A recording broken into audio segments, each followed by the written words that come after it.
নিজেই স্পষ্ট নহয় যে কল্যাণমূলক আঁচনি কোনখন আৰু হিতাধিকাৰী কোনখন।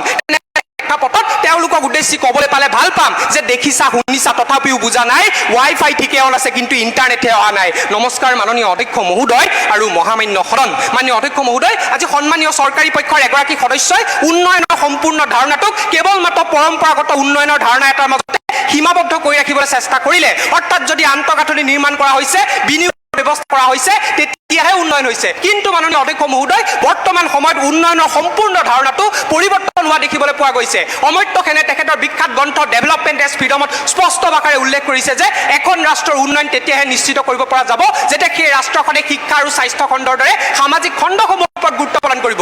আৰু এই সামাজিক খণ্ডৰ ওপৰত গুৰুত্ব প্ৰদান কৰা আটাইতকৈ ফলপ্ৰসূ মাধ্যমবিধে হৈছে কল্যাণমূলক আঁচনি। অৰ্থাৎ মাননীয় অধ্যক্ষ মহোদয়, কল্যাণমূলক আঁচনিয়ে কোনো নিৰ্ভৰশীলতাৰ সংস্কৃতিৰ সৃষ্টি কৰা নাই, ইয়াৰ বিপৰীতে এই নিঅ ডেভেলপমেণ্ট অৰ্থাৎ নব্য উন্নয়নৰ ধাৰণাটোকে নিশ্চিত কৰিছে।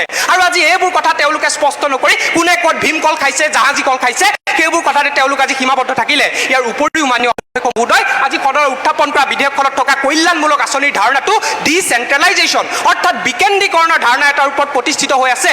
অৰ্থাৎ মাননীয় অধ্যক্ষ মহোদয়, যিকোনো এখন কল্যাণমূলক আঁচনিক তেতিয়াহে বাস্তৱ ক্ষেত্ৰত ৰূপায়ণ কৰিব পৰা যাব যেতিয়া সেই কল্যাণমূলক আঁচনিখনক স্থানীয় চৰকাৰ অথবা গাঁও পঞ্চায়তে ৰূপায়ণ কৰিব। অৰ্থাৎ মাননীয় অধ্যক্ষ মহোদয়, কল্যাণমূলক আঁচনিৰে বিকেন্দ্ৰীকৰণৰ যি ধাৰণা, এই ধাৰণাটোৱে নিশ্চিত কৰে গণতান্ত্ৰিক প্ৰমূল্যবোধৰ ধাৰণাটোক। ইয়াৰ উপৰিও মাননীয় অধ্যক্ষ মহোদয়, আজি সন্মানীয় চৰকাৰী পক্ষৰ প্ৰত্যেকগৰাকী সদস্যই সম্পূৰ্ণ নিৰ্ভৰশীলতাৰ সংস্কৃতিৰ ধাৰণাটোক কেৱল মাত্ৰ অৰ্থনৈতিক ক্ষেত্ৰ এখনৰ ভিতৰতে সীমাবদ্ধ কৰি ৰাখিবলৈ চেষ্টা কৰিলে। অৰ্থাৎ এগৰাকী ব্যক্তি যদি নিৰ্ভৰশীল হৈছে তেন্তে তেওঁ টকাৰ বাবেই নিৰ্ভৰশীল হৈছে। কিন্তু মাননীয় অধ্যক্ষ মহোদয়, তেওঁলোকে আজি স্পষ্ট কৰাৰ প্ৰয়োজনীয়তা আছিলে পুৰুষতান্ত্ৰিক সমাজ ব্যৱস্থাৰ ফলস্বৰূপে যে এগৰাকী মহিলা যে পুৰুষৰ ওপৰত নিৰ্ভৰশীল হৈ আহিব লগা হৈছে